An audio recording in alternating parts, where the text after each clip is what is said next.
test, everyone. Wait. Salutations, everyone. My name is G20. I fucked up the intro like twice. Oh my god. My name is G20, more commonly known as Godpool, and welcome to It's Time We All Slept, which is a Call of Cthulhu campaign that I wrote. And I got all of my old players back with me, starting with Brianna, who will be playing a little girl called Alaska Bell. I think she's like 14 or 13. 12, I thought. That could be right. I trust Yeah, you with that information 12. more than me. Then we got Michael, who's playing Malachi Silman, who is her tutor.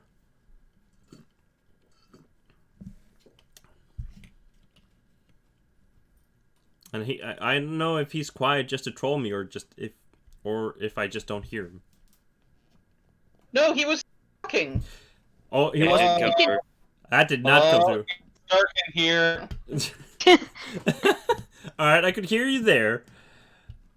It was a weird... I did not pick you up there for a moment. Honey, why don't we... What? I hate to do this to you guys, but you keep on interrupting... Keep interrupting! We're gonna switch computers. Alright, The computer downstairs has a better microphone. Okay, we'll be right back. let's see you in a moment. Alright, in the meantime... Oh my god, all of the things that are going incredibly just great in the beginning. We got Vincent the Scar Malone, who is our local Kellen. Hey. Hey! At the start of the stream, I know that we're supposed to be on a cruise ship, and I'm just saying the Titanic sank faster or slower than this is sinking. God fucking damn it. Hey. Hey! My God. Then we got Zia, who is playing Arthur Ingold Morgan. Hello. Hey, Zia. Good to have you back. This is hilarious. This beginning has been anything but smooth. The beginning music for it that you chose also is amazing. Yeah, isn't it? It's just light jazz that's getting, screams. I just home. meant like this feels like a planned technical difficulty. I wish it was. I wish it was. Alright. There we go. I'm posting my wait, oh my god. Can the user... Yeah, like what I did. What I was trying to. I didn't want to interrupt you. Hey Zia, would you mind in roll 20? Could you put your character's name so I don't forget it? Yeah. 1 second too, because I have to mute myself for a moment. Alright. Sure. In the meantime, I think we can take a moment and just let's give a very brief introduction of Vincent, since you're the only one here right now. Hey, yo, I'm taking over the whole place. That's just my job. God damn it! This Vincent PK. Malone. Vincent Malone is a 26-year-old Italian underling to the James Street Gang under Johnny Torrio. And what year is this again? This is 1892. 1892. 1892. He's a young, up-and-coming, just graduated college accountant. He's your bigger, tougher-looking guy, but hides intelligence, actually. Like, he's one of those you don't take at face value kind of guys. And I'll be running Mr. Vincent Malone. He's going on his gift present, a nice cruise vacation for graduating the college from NYU. Oh yeah. And that's Mr. Malone. And the reason he's called the Scar is, well, because you got to be a gangster and have a nickname. But he does actually have a scar on his left brow running down to his lower right cheek. All right. I heard some sounds in the background. I'm not sure if anybody is back.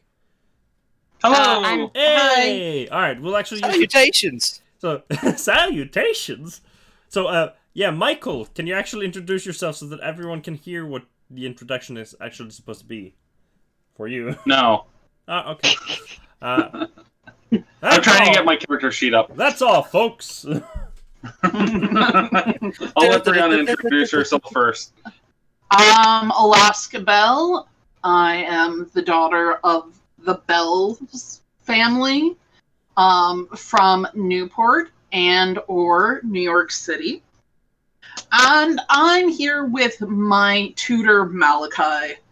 He's very Jewish and doesn't put up with my shit. So I respect him a fair amount. Well, and then we got Michael, who's left. Yep, so I'm playing Malachi Zillman. I am a former professor and fencing tutor, and Miss Bell dragged my ass out onto the high seas because she was going on vacation, and I'm trying to keep it educational. All right. So we got our characters introduced here. I never Oh, introduced you mine. didn't. Oh yeah, because you had to. God damn it! All right, Zia, Man, that go ice for cream it. really You've been I- great. I'm I was sorry. muted. I'm sorry. This Anyway, beginning I'm is playing- anything but smooth. It's Just crunchy like this peanut ride. butter. Anyway, I'm Arthur Ingold Morgan. I promise I won't do that voice the whole time. I'm sorry. You should. But this character just makes me think of the 1920s newscaster voice. So Arthur Ingold Morgan is a very childlike, very naive toy maker. He has his own successful toy company called the AIM Toy Company. Aim for success, aim for fun. He also has a whole bunch of business cards with different slogans on them, like aim for success, aim for fun, because his initials are AIM, and he loves it. And yeah, he did secret stuff for later. All right, nice. That was a heckin' intro from all of you guys. So, without further ado, unless there's anything, guys, you want to address before we actually start the game. One thing. Yes. Michael, Brianna, would you guys Yes. mind, since I don't want to try to, I don't want to forget your characters' names. Can you change your in-game character names real quick for me on the icon there, which you just go to your settings so I can see. Yeah. I remember Malachi and what was the other character? Alaska. Alaska. That should be fairly easy, but it helps. We can also, if you need to see them, you can also write them on the actual Roll20 page itself. Yeah, our Cool. D&D game can Perfect. just suck it. They're like, where's Malachi and Alaska from? It's like nothing. We're from Malachi, Alaska. It's a small town south of Nome. All right. So we got everything set up and we are ready to start this whole shebang. I need to put my note page here somewhere so that I can actually take notes on what we're doing.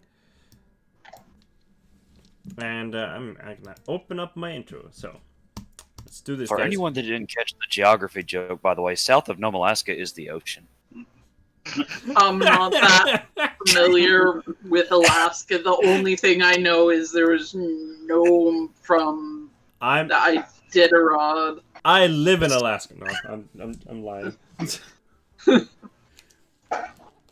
So I'm just gonna do the I'm just gonna do just a tiny let's see, I'm gonna make sure that I'm not gonna read. All right, because I have a bunch of text for me in my introduction to this and stuff that you guys shouldn't immediately see. All right, I'll pour myself a glass, get ourselves cozy and ready, and here we go. The year is 1892. The sound of steam and chatter fills your ears as you walk along the harbour, looking towards the multitude of ships that had laid their anchors within the city of New York. Each step you take is calculated as the crowds of people, dock workers and cruise goers alike, stumble past you in hopes to reach their destination. The smell of fish and seaweed, along with the stench of steam, fills your nostrils as you push forward, paving a way through the masses. You glance towards the summer sky in an attempt to guess the time, using the sun as your watch, so to speak, and gather that it might be just past midday. You let out a small sigh of relief. After a short while, you're at the ticket line. Quickly, you glance towards the ship the line leads to. Taking a moment, you scan over it, searching for the ship's name. And there it is. The SS Carter. It wasn't easy to acquire a ticket to the maiden voyage of this beautiful ship, but just looking at it all seems worth it. With it, you'll travel along the North Atlantic sea route and sail for about 10 days to the city of Hamburg. You take your place in the line and wait. After almost an hour of waiting, the smell of fish and the sharp rays of the sun, it's finally time for you to board the SS Carter. You flash your ticket to the ticket puncher and board the ship. As you walk on board, you hear one of the first mates call. 2 hours till departure.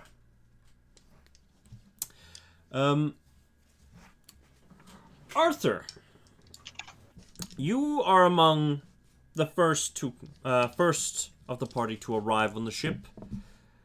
You hand over your ticket. It's punched, and you step onto the ship.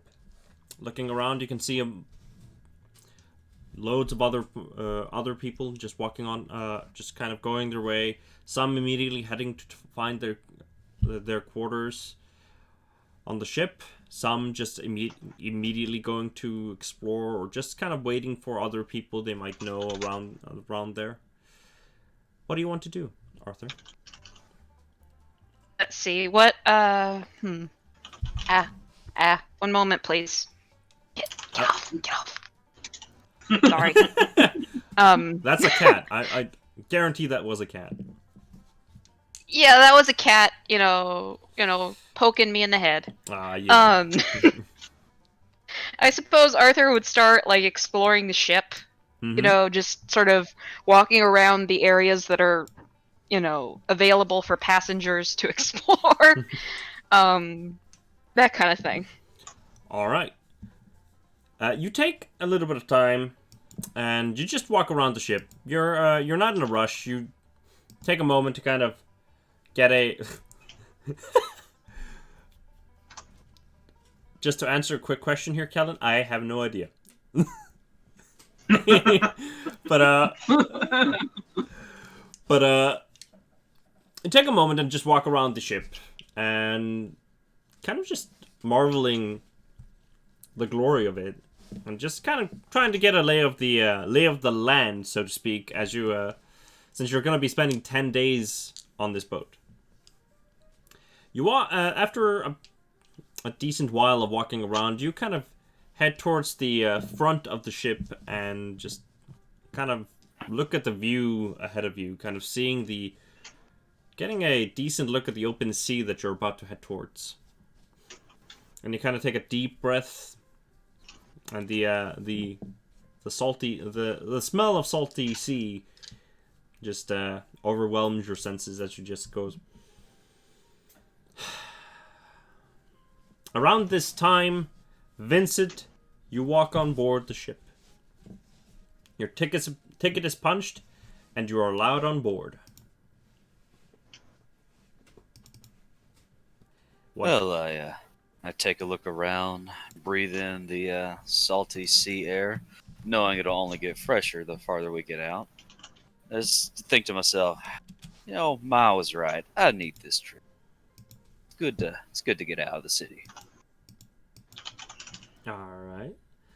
Just kind of walk around and kind of take in the sights. My, since they checked in my briefcase or my suitcase, and, just kind of mingle. like everyone else. All right, so you take some time and you just walk around, kind of just walking. As you walk past a few people, you just kind of say your hellos and you look around the ship. And I have not been on a lot of cruise ships before, so it's an interesting experience for you. And I can't really help it. I just want to let you know, I don't exactly like give the idea, big smiles and stuff, like kind of stone faced. Mhm. It hides that he's actually enjoying this. It's just he doesn't express it very well. He got restin' bitch face. Yeah. Yes, he does. He has basically resting Italian mobster bitch face. Yeah.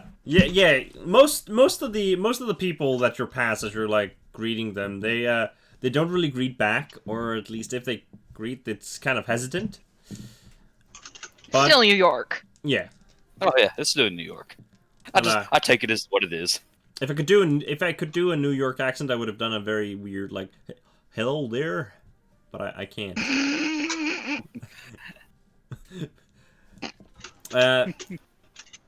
And you're kind of, as you're walking along the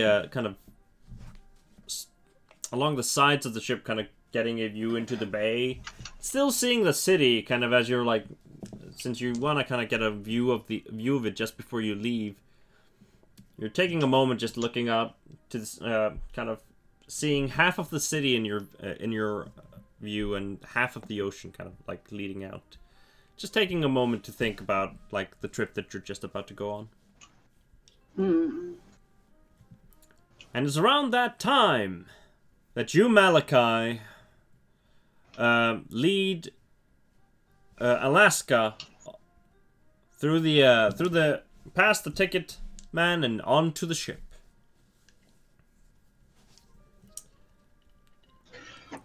No, Alaska, for the fourth time, I'm not carrying your bag for you. It's your responsibility. I'm kicking my bag along with or like dragging it along with my foot. You just have this this equivalent of like Louis Vuitton bag just being dragged up the gangplank. Miss Bell lifted it off the floor. You're It's- gonna scuff it. It's heavy. Yes, and your mother paid a lot of money for that bag. Take care of it. I can't. You can. I watched you drag it out of the taxi yourself. You can lift it. I try and lift it, and then I flump down and sit on the deck. Or sit on the gangplank. I sort of playfully whack her in the back of the head. I know you can do better than this, Miss Bell. And she gives him the silent treatment. Alaska Bell, pick up your bag. Come on, we gotta go. Okay, I'll switch with you. You carry my bag and I'll carry yours. She jumps up and says, "Deal." My bag weighs twice as much as all my equipment, and I drop it at her feet and pick up her bag. So I struggle with this bag, but mostly because I'm only holding it with one hand, and the other hand's like digging inside to see if I can like get any of his like papers or shit. Do I notice this?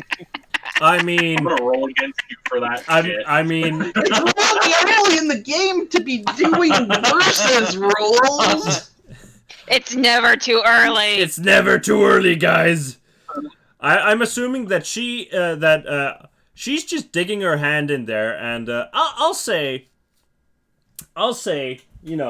sure, you can roll spot hidden for this. I'm gonna say it's not gonna be a hard thing. I figured it'd be spot hidden against her sleight of hand or whatever the yeah, equivalent is. she can it's against her sleight of hand. Alright. That wasn't sleight of hand. I just handed you the mouse. Oh, Sleight of hand stuff. I'll listen real good though. I don't know why it rolled 3. Oh no, that's that I have no idea. Oh yeah, I know why. Well, When you're on the character sheet, just really Yeah. quickly, Yes. then there are two options. You can press the purple one or the green one. Yeah. The green one rolls a single die. The Okay. the purple one rolls all of them. all right, so I will roll my sleight of hand. And fail and Uh, okay. and I will do my spot hidden. Okay. She's not particularly sneaky about this. She kind of slides her hand into the bag, and he just like starts taking out, and you're like, I just grab her by the wrist. Miss Bell. Mm-hmm. I legit look like a kid that's got her hand in the cookie jar. Let go. And I drop the bag. So I'm only left like holding a pair of scales or whatever I managed to grab. Put it back. I drop it into the bag. Would you like to carry both bags? No. That's what I thought, and I pick up my bag and start walking. I grab my bag and rush to catch up to him. Are you guys going to head immediately to the? Are you guys going to head immediately to your quarters before you go out and explore anything, or? Yes. All right. So you make just immediate way towards your quarters. I'm gonna roll up a random number for your quarters. It's gonna be. I'm gonna make it a. Let's see. I'm just gonna roll. All right, advanced dice roller. Let's do.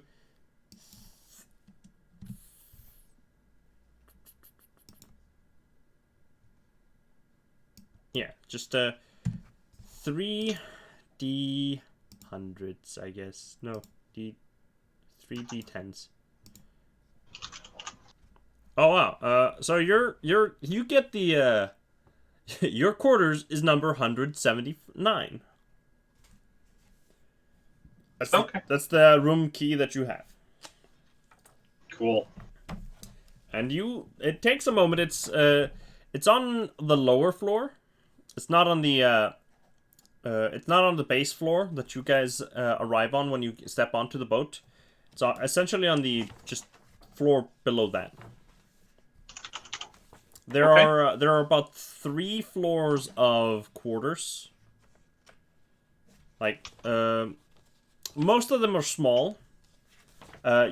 You guys, since there are 2 of you, you got a most of the quarters have two beds in them.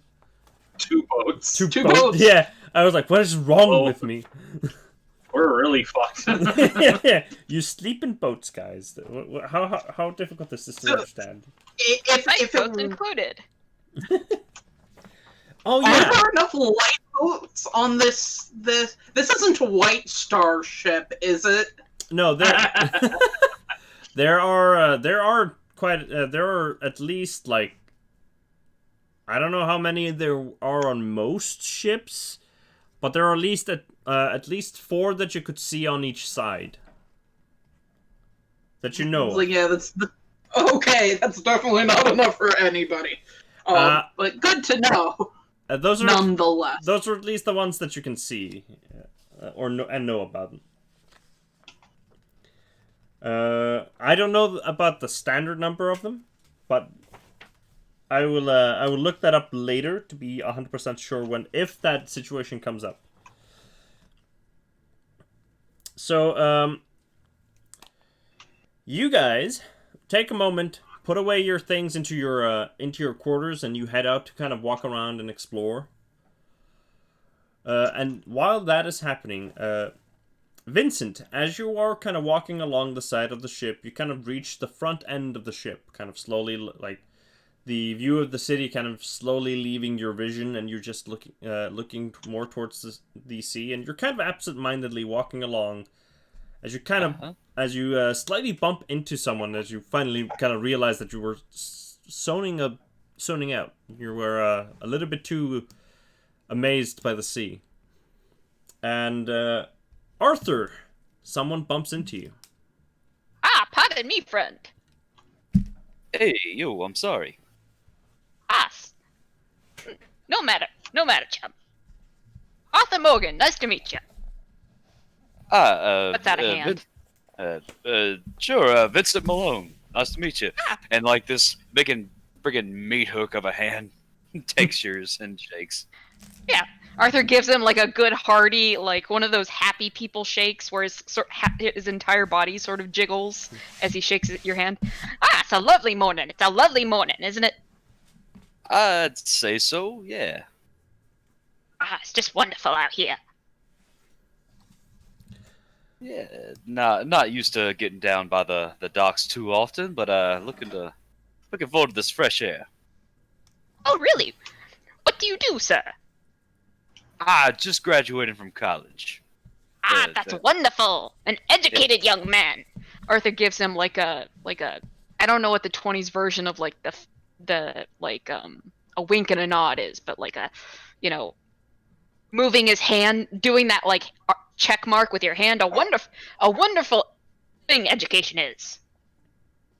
Yeah, I'd say so. I myself went to college as well. I sir, am in the toy making business. And he hands you his card. AIM Toys. Vincent looks at the card. AIM Toys. Aim for success. They're STEM toys. I nod and I accept the card and I put it in my pocket.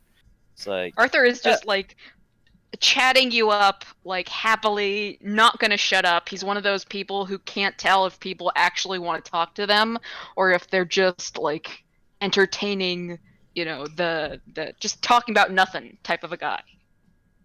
And Vincent's just letting it come his way. He's used to being talked to at times, but he's not really one to respond to much unless he has to. And he's just like, oh, that's interesting. So, young man, what do you think you're going to do with your new college education? I went into accounting, and I think I'll work for a family friend back home. Ah, that's lovely, having helping and supporting your family. That's just lovely, young man. Yeah, family's everything. You know, accounting's good, solid work. I myself have a friend in accounting, and it's very, very important for keeping the business running. I would, I'd agree heavily. Actually, it's very important in the family. Godpool, help! This is gonna go on forever. Arthur will not shut up. I was about to go. I was about to interject here.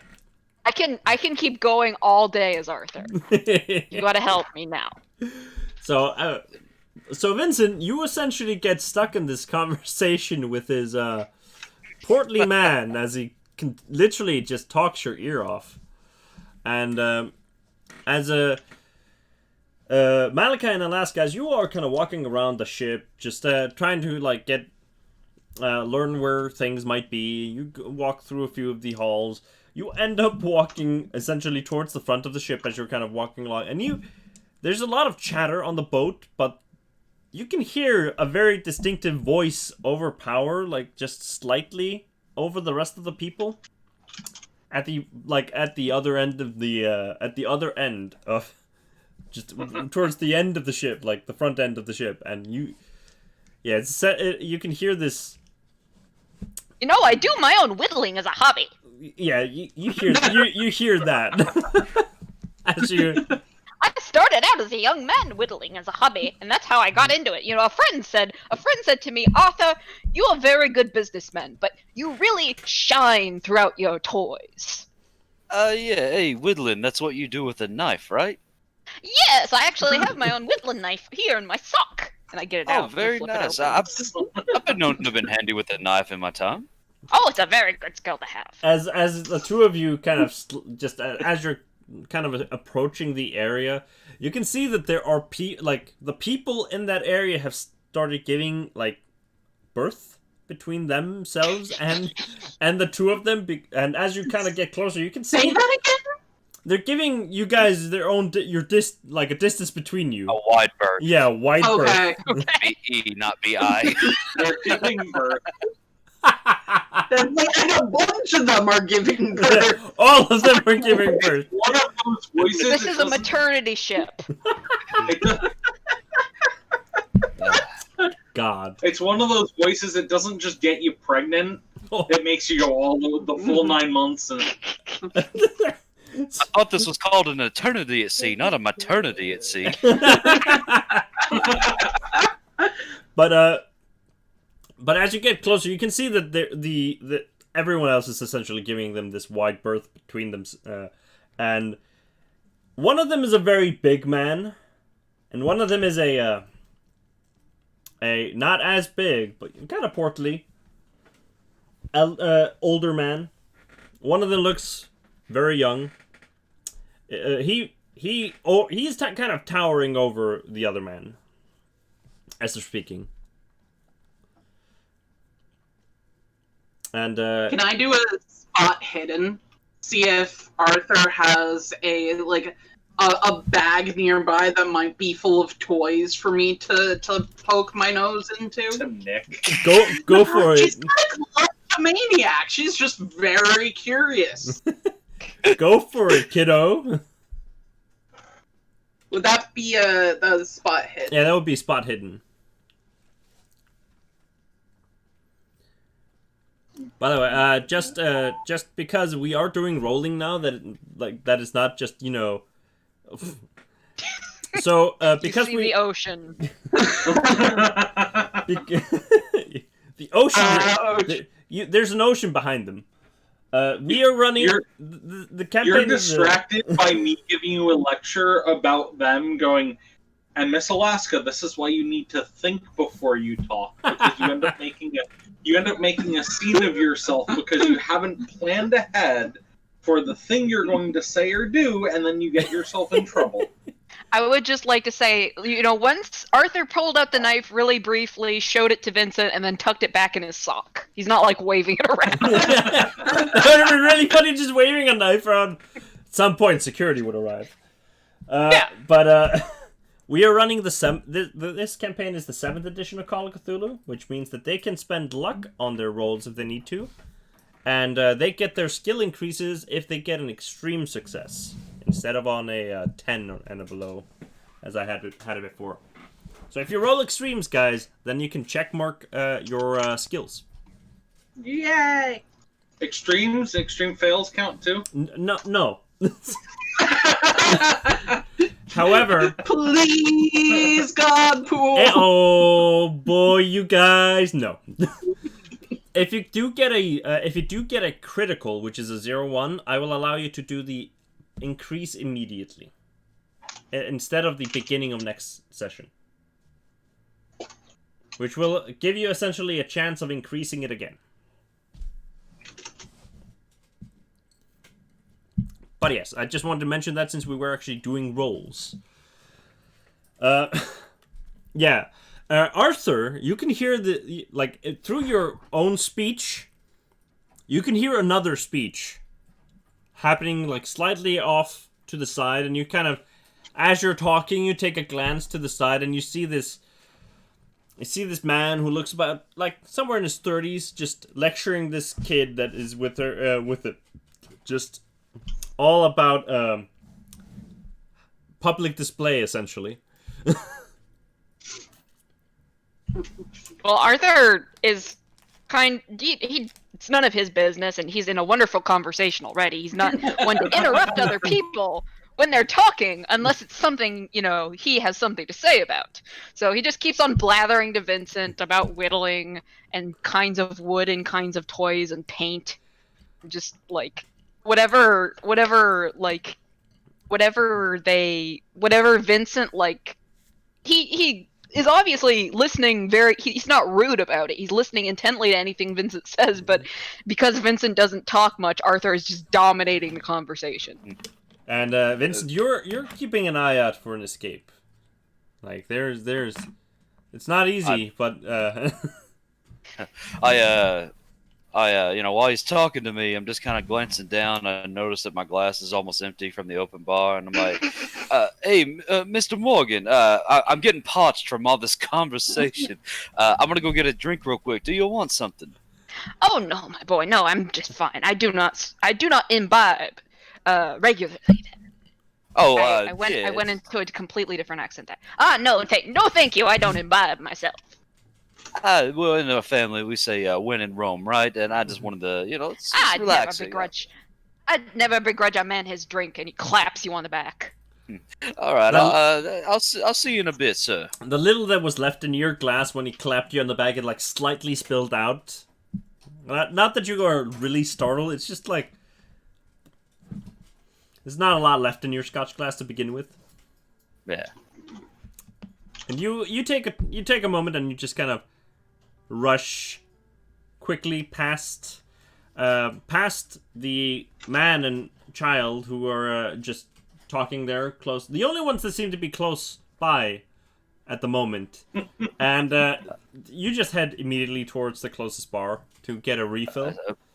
Pardon me, sir. Pardon me, little lady. And I just keep walking by. And you see the big man, Alaska, and Malachi just slightly greet you as he walks past you, and the I just conversation. give him a polite nod.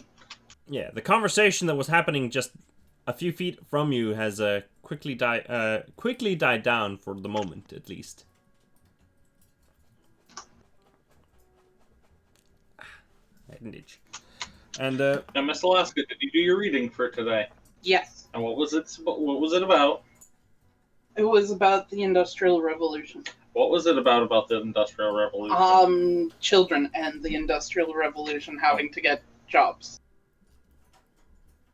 And what did you think about children during the Industrial Revolution having to get jobs? It was a good way to lose their fingers.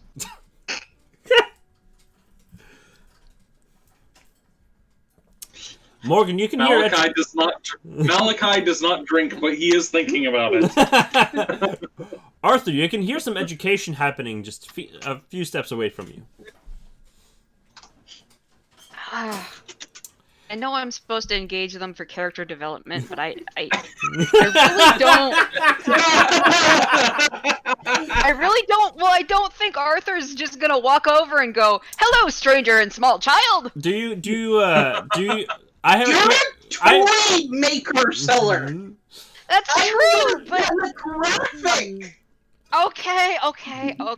I'm sorry. I was just. It's hard because I was just. my Zia-ness senses are saying, "Don't be a stranger danger." Like my real life sense right now is I could do that, but I'd be a total creep. But I have to remember. Isn't everybody in the 1890s a creep? Like most people. Yeah. Are. Yeah. Nah. I wouldn't even notice. Why, I see you're speaking of the Industrial Revolution. That's a mighty fine topic to be learning about. I'm gonna look over because anything's better than talking to Malachi. You see this? You see this portly man like take a few steps towards you, like ready to engage in conversation. This was a mistake. You should have ran. Hurry! It's not too late. You can run. But no, he approaches you. He approaches you. He kind of approaches you with a vigor in his step. And I wouldn't say vigor, just like a jolly, companionable air. okay. There's I would assume that there's a big smile on him. Oh yeah. Yeah. He's like Santa Claus. Without the beard. A beardless Santa Claus. A beard without a Santa Claus. That sounds like a book title. He has a mustache. So Vincent, as you arrive at the bar, you kind of place it, and as the barkeep kind of like looks at it and is about to ask you what you want, you just sees you just kind of put the glass in front of him, and he just nods in return, and after a moment he brings you a refill of scotch. Thanks, sir. You're welcome. It's about if you haven't already, I would advise that you find your quarters. It's about an hour until the ship will leave the port for now, and a lot of other people are coming onto the boat now, so it might get crowded in the halls if you wait with it if you haven't. Maybe make a point. I'm kind of a big guy. Might as well get out of everyone's way. I nod, take my drink, and head on down. Find my quarters. All right. I'm gonna roll your quarters really quickly. Where are you going to be staying?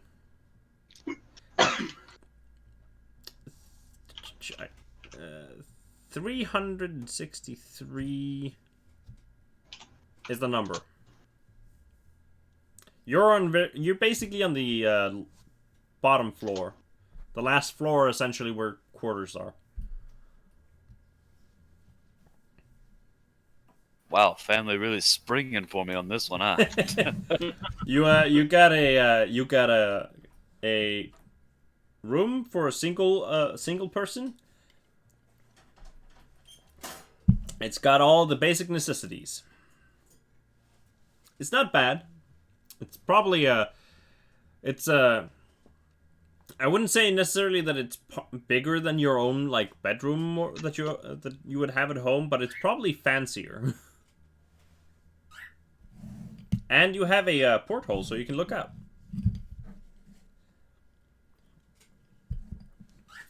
Cool. Nice. You put away your luggage, and do you head back out? Nah, I'll wait till we're truly off and at sea and people start mingling in the gathering halls and stuff. All right. For the sake of brevity in this situation, Malachi and Alaska, you guys get locked in conversation with this with Arthur for quite a while. I will say Alaska does get a toy out of it, though. All right, what kind of toy does you get? Well, it would either be some kind of like really brightly colored sea creature type thing. Like he would let you pick one. He would have like 3 in his puzzle suitcase. Box? Yeah, I would say so actually. Like it has symbols on it, but it doesn't have numbers, and the symbols all look strange to you. Okay, yeah, that's the one she would gravitate towards. Almost otherworldly. Yeah, it's clearly like factory made and not. It's like nothing you wouldn't recognize. It's just like wood and paint and stuff, but it looks strange. You've never seen anything like it before. Like I said, it's otherworldly. Stop saying that. It sounds suspicious. I just said that because it's not otherworldly. The symbols are. That is true. I was just having fun with the way you were describing it. You know all the secrets. Shh. So. Hey, this is relaying. So you. No, it's not. So you take a. Unless there's anything specific Malachi or Alaska or Arthur wants to get out of this specific interaction, you manage to. I would assume that Arthur and Malachi would hit it slightly off at least. Mostly because probably not. I'm mostly saying it like, because with how like Arthur would think so. I don't think Malachi would. I mostly think so because you would both be slightly lecturing Alaska, but the only difference is, yeah, that's true. But the only difference is is that you gave Alaska a toy out of it while Malachi did not. I was just thinking about Michael and the way he builds characters. But the hour passes, and Arthur, you start noticing that a lot of people are getting on board, and you still have all of your bags with you. You were. It would only be 2 suitcases. Yeah. So you still have them with you right now, but a lot of people have started to gather, and you can hear a horn go off, and someone calling, 10 minutes till departure. it was lovely speaking to you both, but it seems like I should get my things into my room. It was so nice meeting you, Alaska and Malachi. He tips his hat at you both and starts meandering towards the cabins. He sure does talk a lot, she'd say when he was out of range.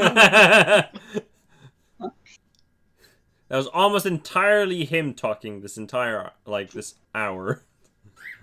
And what do you think about that, Alaska? I guess it's a personality trait. I just make eye contact with Alaska a little too long. Yes, I think it is. Let's go. All of you take some time to put away those the things that you need into your quarters and get kind of set up. And if there's anything specific you want to do on the ship just before departure, like other than putting away your things, you would know that a lot of people are gathering towards kind of the front and back of the ship to see to watch as it's departing. Also to kind of wave the people that, like, their friends and family that are came with them there and are saying bye. Mm. Can I have a room number? Yes, you can have a room number. I already have that open. There we go. You are 267. I'd be asking Malachi where the best view would be that wouldn't be too crowded. I don't know. I don't normally travel this way. She has money, Malachi doesn't, so... Yeah. I've never traveled this way. I'm 12. Malachi, you probably guessed that it would be the front or back of the ship. That would be the rookie guess. Other than a rookie guess, I got nothing. So yeah, I'll say probably the stern of the boat. Now, where's the stern of the boat? I point. Do you point in the correct direction? Yeah. Okay. Is it correct? Let's roll luck. No. Gee, so since it's that 30 minutes before, and I do want to get back up to the decks, once everyone's kind of there. Yeah. You can say it's a nice room, but I know we're kind of, I'm a bigger guy, so it's nice for people that are a little bit more normal size, and they're already a little on the cramp. So I'm sitting there struggling to get into my nicer, more relaxed clothes, like, sort of looser pants, white tank top, and unbuttoned shirt, kind of the beach flowing air and all that good stuff. So he's struggling around, probably bumping into walls, kind of trying to get dressed. But he does intend to get back up to see the ship off. All right. You would probably be arriving back on deck just like a minute or so before the ship is leaving. And as you kind of on your way back up, you bump into Arthur again, who has because he's not on the lowest floor, and it's probably way quicker for him to go down and put away his things. He's taken off his suit. He was in like a business suit. He's taken off his suit and rolled up his sleeves a little, and his belly is poking out over his belt. Vincent! So nice to see you. And in Vincent's mind, he's like, "Oh, Mother Mary, save me!"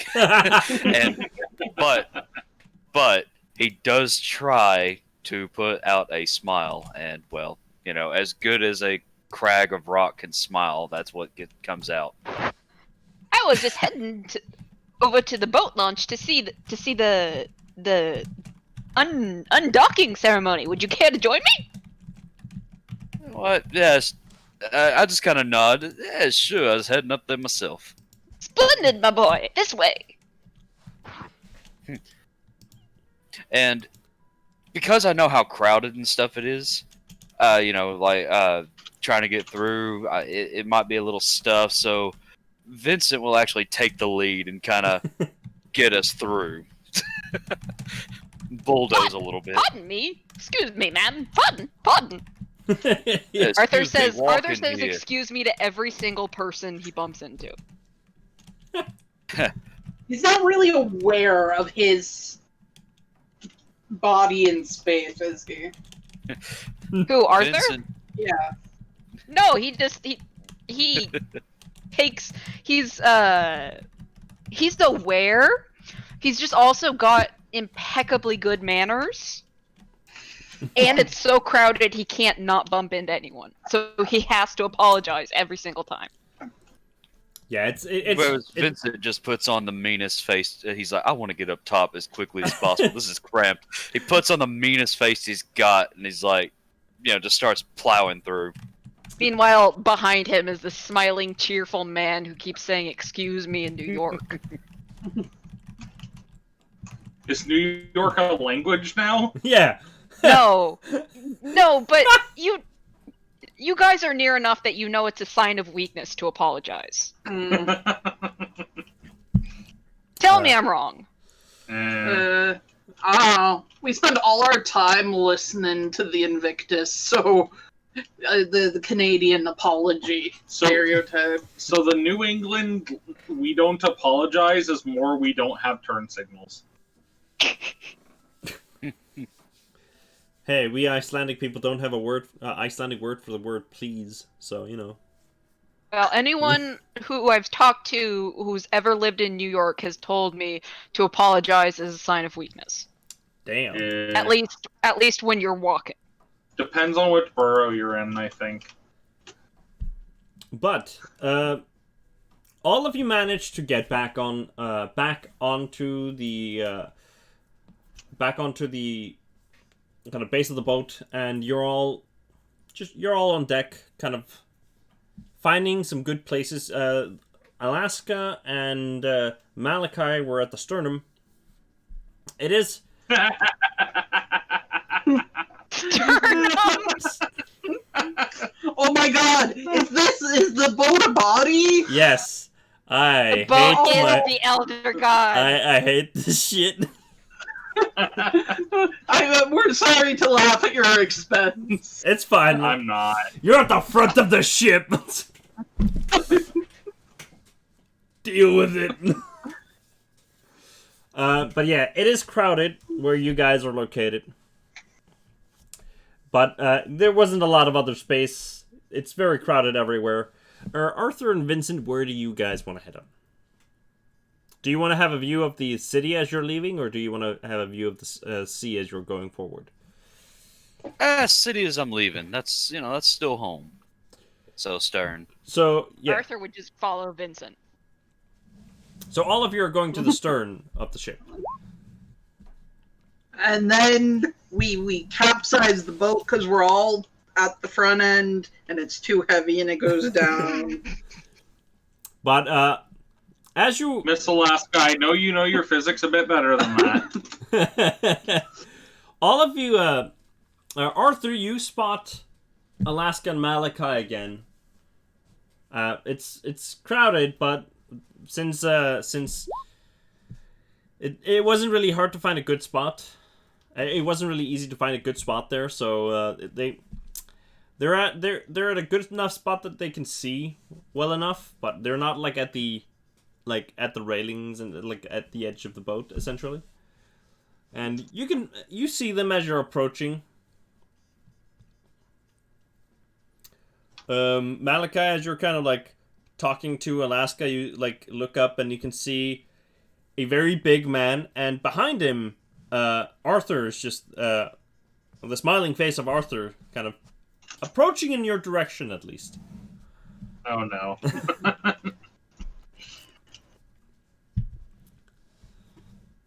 Alaska, Malachi. This is my friend Vincent. Vincent, this is Alaska and Malachi. I met them this morning. Quite near after you left. Hi. Salutations. It's a very smart young man. Just finished college, you know. Yeah. And what did you study? Accounting. Huh. That felt very condescending how you said that. Numbers are such an interesting field of study. Right. All right. Quick question, G. So you said it's kind of crowded, kind of hard for, like, since we're not right up on the railing, kind of Yeah. hard for maybe small people to see. Yeah, Alaska would not really see anything. I looked down. I was like, "Hey, yo, little lady, you wanna see out as we're leaving city?" I do. And he immediately like turns towards the railing to a couple people there. It's like, "Hey, yo, out of the way! Kid's trying to see." Do me Intimidation. Do me a favor and roll intimidation for me. Can I help by like rolling Hard for success. you? Alright, I mean, I feel like roll for cute would be charm. yeah, that. Yeah, I mean, I think you could roll either. Go ahead. Yeah, I think it would have been like you would have been intending to intimidate someone, but it would be charm. What, me? No, Alaska. She's standing next to you. So just like, Oh my god. No, I imagine a great deal weighs on her having to be cute in an upper crust family. So, like, if the people turn around and they go, "Meow," and then they see, oh, this little girl, of course we'll move out of the way. but Whereas I'm like, screw it. Kid wants to see. Get that out of the way. yeah, the people that are there, like, as they turn around, they're like, "Hey, what's your problem?" "Oh, no, sorry, man. We'll give you your space." And one of the guys just kind of like, as he's backing, he's just like kind of tilts his hat to you and just like, they don't want to mess with you. Ah, splendid! What nice people there are here. Good show, my boy. And Arthur slaps Vincent on the back again. Yeah, a real bunch of sweethearts. "Hey, what's your problem? What's standing here?" "Oh shit! Sorry, man." It's essentially what happened. Yeah, that's what I thought. Arthur was just there like you go. conveniently looking away or saying something. Yeah, he just totally missed that. Was blindsided by that. He's like, But you all managed. Malachi's taking mental notes to turn this into a lesson later on how not to throw your weight around. But all of you get. Oh boy! All of you managed to get close to the railing, kind of get a perfect view. Alaska, you don't. You're big enough so that you don't need to stand on your toes or anything, but like your chin is like just not like. I don't know. Isn't my size small? It is small. You were really. You said You're that a you were 12-year-old. Puberty hasn't quite hit yet. Yeah, you're. I'm actually really glad that Kellen rolled Intimidate, because for a minute I thought he was going to offer to boost her on his shoulders, and that felt so creepy. But I saw it. Hello, little strange girl I've never met. Would you like to piggyback? There was a time where that was okay, and I then we know! got afraid of everyone. Yeah, I mean, in fact, that time was as recent as the 90s, honestly. I mean, but it's not. Always been afraid of everyone. But you guys, Alaska, as you're there, you're kind of like your chin is just barely above the railing, essentially, and you get a very clear view of the kind of city and ocean as you are about to. Is there a banjo band? Yeah. Oh, yeah, that. Banjo again. Sending us off? Yes. Banjo's just there, just I was trying to figure out which. That's the fucking song. I didn't know which one it was. I'm taking it out of the fucking list. All right. Like, why do those people people in overalls not have any shoes on? I did not. Hey, who let West Virginia in here? What marvelous music! I just love music. I didn't know that was on the playlist until afterwards when it was pointed out to me, because I can't really hear it. Some fucking banjo, like. Because we both just shared the same look of where the fuck is that coming from? That does not seem Arthur, no, you guys thematically share the look. appropriate. Arthur's snapping his fingers and sort of jiggling dancily. But yeah, you get a very beautiful look of the city and of the ocean as the ship. You can feel the ship beginning to move, and you hear through the you hear it called over. You hear someone announce, "The ship has departed." And all of you take a moment just to kind of appreciate the view in front of you as you feel the boat kind of slowly start moving out towards the sea. Slowly it begins to pick up speed as you get further away from the harbor. And the bustling around you, after like just a few minutes, people begin to kind of disperse. The magic of the magic has quickly left many of them, but you all kind of take extra few minutes with much less people around, not as many people kind of pushing to try to see, just to enjoy the sight in front of you. And you hear, as the ship is leaving, you hear a and after about 10 minutes, after the ship has kind of left the harbor and is just rolling out towards the sea, you all kind of take a moment and look around, and most of the people around you have left by now. What is it that you guys want to do right now? The ship is yours to explore and see. What time is it? You got onto the ship around midday, or like around 1 p.m. I think yeah. So it should be 3 p.m. around now, just past 3 p.m. as the ship left at 3 p.m. So it's tea time. It is tea time. So I look to Malachi and ask him if the ship has a designated tea room, or if we're gonna have to do tea in our little bunker. I just roll my eyes at her. This is an American ship, Miss Bell. Last I checked, they only do that shit overseas. I don't say shit though. I'm not gonna swear in her general direction. Just She goes, fuck, no tea. Oh, we can get you tea. I just wouldn't expect there to be a tea room on this ship.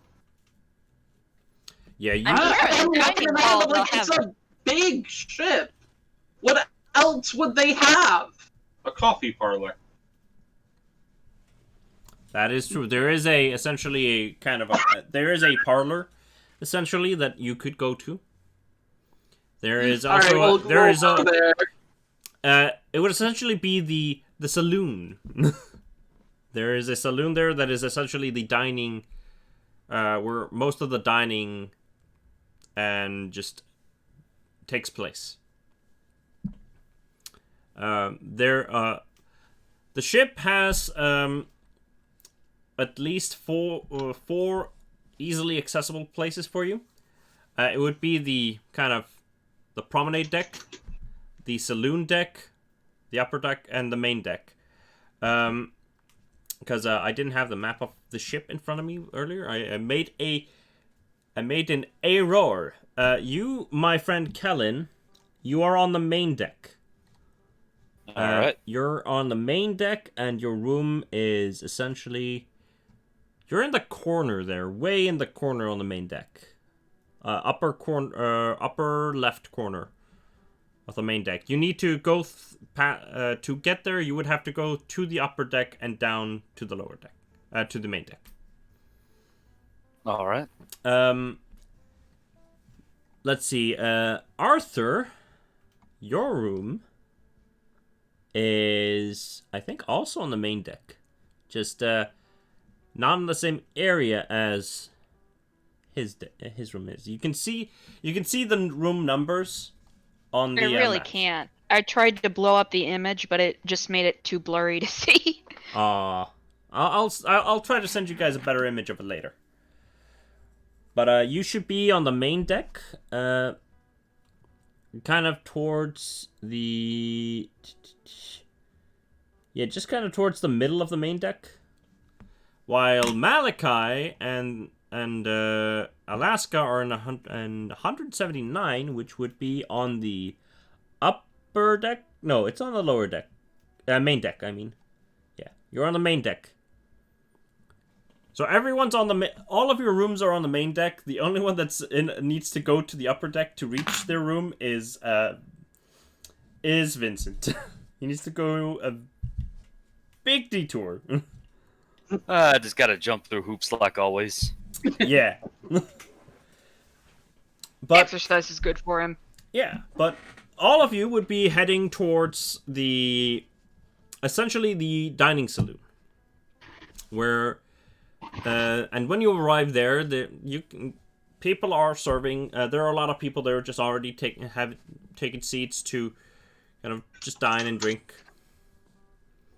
The promenade deck has the essentially first class rooms and everything like that. So, yeah. You guys have very little reason to go there at all. Maybe for the smoking room, but other than that, probably not. It's back.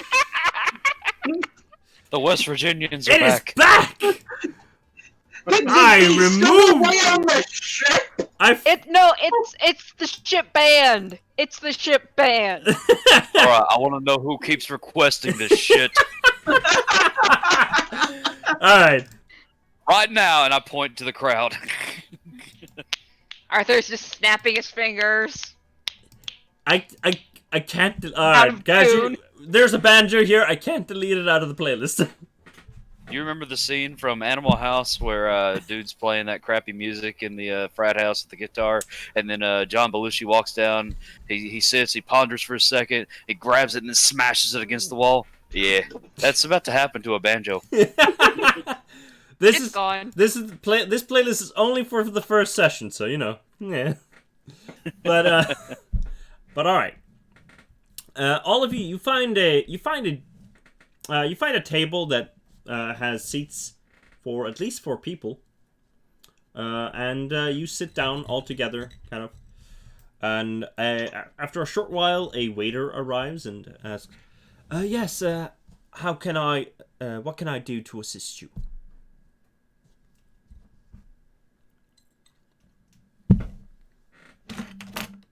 What would you like? Do you have, or what kind of teas do you have? Well, we have many sorts. Earl Grey. I'm trying to name teas off the top of my head. Green. Green tea, Chai. black tea, Green and Black. black. red tea. Earl Grey hot, that's the only one you need. Jean-Luc Picard. What about a good breakfast blend, though? I do Earl Grey have hot. a breakfast plan actually, which I can link to you guys for. It is a I menu. said breakfast blend. It's a kind of tea. I didn't know that. Leaves or bags? Leaves. The only way. At least if you're like a rich person. Yeah, this is going on a cruise ship is pretty expensive, so yeah. Yeah, I'll have some raspberry tea.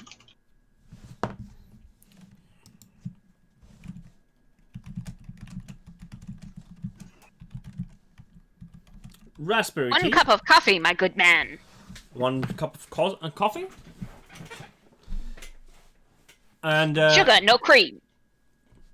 that can be done. Shaken, not stirred. What? What? Nothing.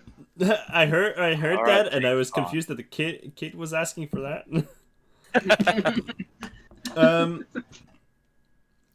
Arthur has ordered. I'm assuming Alaska ordered. Yes. Anything for the rest of the table?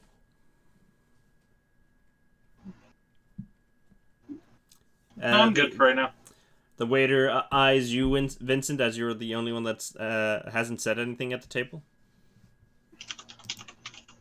Yeah, I'll have a glass of Merlot, please. That can be done. Just a moment, and he walks away. You gonna get drunk. What's this? You're 2 glasses of scotch already, and now a glass of wine. It doesn't hit me as hard as a lot of people. It's an all This all is all out of paid- character. This is an all expenses paid trip for him. He never gets this kind of shit. I know, but is he drinking on an empty stomach? That's up to Vincent to decide. Don't worry. This is for sipping. The rest was for earlier. This is my sip and drink. So I lean in to Malachi. I'm like, is there a way to imbibe wine without sipping? If this wine's just for sipping, is there like? There are some uncultured folk that prefer to gulp.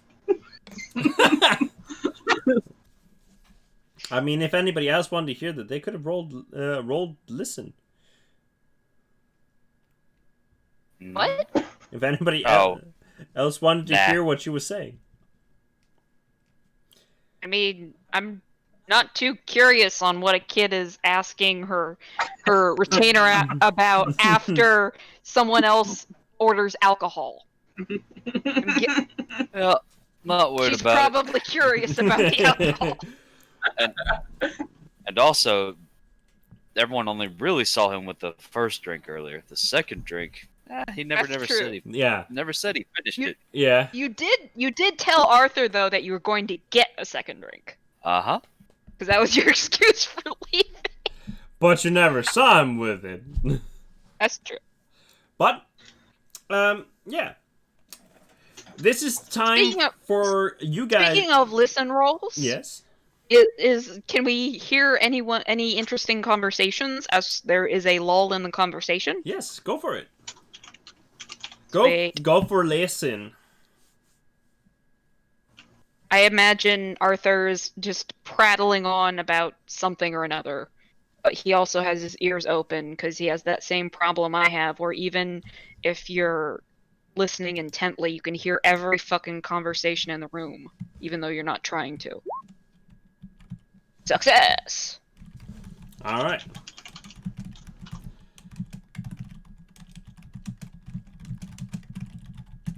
So, you as there's a slight while there's a slight lull in the conversation, you kind of perk your ears and kind of just look around the room very casually, and you don't really hear a conversation between anyone, but you hear a man slightly kind of mumbling to him, you hear him slightly mumble to himself, and as you kind of look towards him, you can see that there is a finely dressed gentleman. He's wearing kind of he's wearing he has a bow tie, and on his table there is this small bowler hat, and there's a cane hanging off of the chair that he's sitting. He's wearing black, like these black pants, and his coat, the coat that he's wearing, the jacket that he's wearing is this strange like gray with like a few darker like it's polka dot with gray, like it's generally gray with a few gray, like more gray dots that are kind of like slightly slightly noticeable.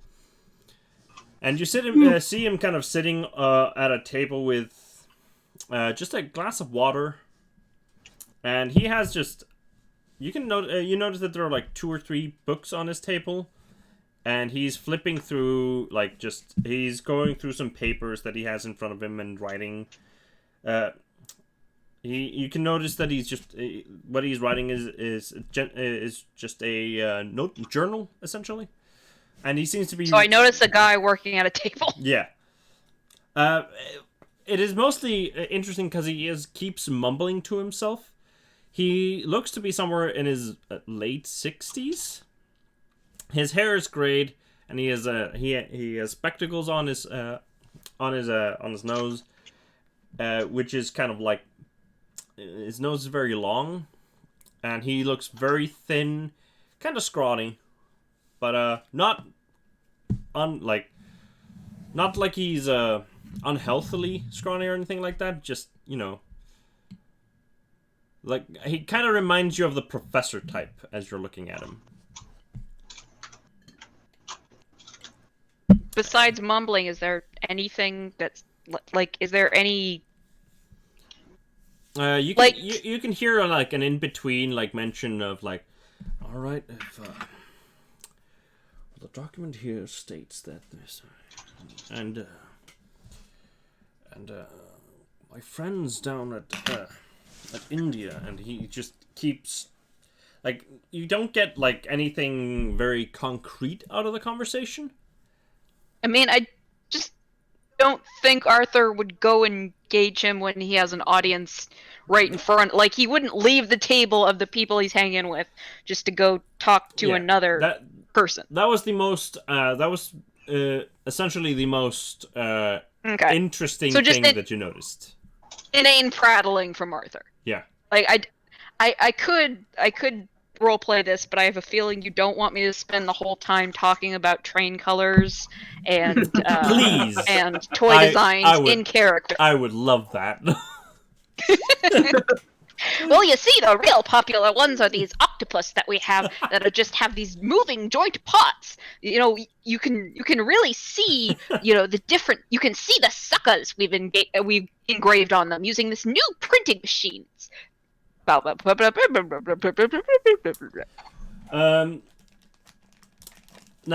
unless anybody else wants to stop him, after about a good moment of Arthur's talking, Arthur, you get somebody. Your drinks are brought to you, and Arthur, you continue, kind of like thank the man, and the man leaves, and you continue. And about a minute after the man leaves, you feel someone poke at your shoulder and say, "Excuse me, sir." Why, yes, chap. How could I help you? As much as I love listening to you speak about octopus all day, you are slightly overpowering everyone else in the room, and it is not to be rude, a little bit annoying. It is the man that you saw earlier mumbling. Well, I'm sorry, sir, but this is a social gathering place, and if you'd like to work, you can certainly work in your cabin, but I am having coffee and tea with my friends here, and I'm afraid that's the whole point of this area. He goes, you aren't wrong. But and he looks towards the rest of the people sitting at the table, and he goes, but I would assume that if it was a conversation that you'd let your friends here get an edgewise. Ew. If they were out of character, if anyone spoke up, Arthur wouldn't like No. overpower them. But they wouldn't. Is the thing. No, So I say, sir, that seems rather rude of you. Unless you've been listening on our conversation, my friends have not spoken to me of asking me to be quiet. It seems quite rude of you to interrupt our conversation to inject on your own. Hey, G. Yes. I'm raising my hand for the waiter to come over here real quick. It takes a moment, but the waiter arrives and goes, yes, sir? I'm like, hey, was I really supposed to get sat down at this table? Were there really no other spots you could have sat in? He looks at you and looks at the people at the table and says, is there a problem? Arthur's still, like, I want sort a little of bit of hurt quiet, feelings please. arguing with that guy. Can I just take my dinner at the bar over there? And just, I guess you could. There's nothing stopping you, Can sir.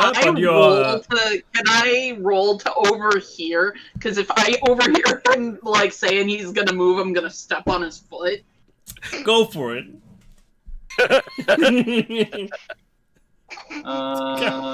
Listen. Incredibly dysfunctioning party. Arthur just wants friends. What a fail! Oh. One off. You can push that with luck. No, you don't push with luck. You can push or use luck. I'm not gonna use my luck now. You're not gonna use 1 1 point. point of luck to succeed? Okay, I will use 1 point of luck. Alright, you'll use one. So yeah, you... And I step on his foot with the heel, like, because I've got, like, little girl heels on. That's still pretty pointy. And I gave him a look when he asked to be seated elsewhere. Yeah, kind of as soon as you as soon as you kind of let the word slip that you want, like, can I sit somewhere?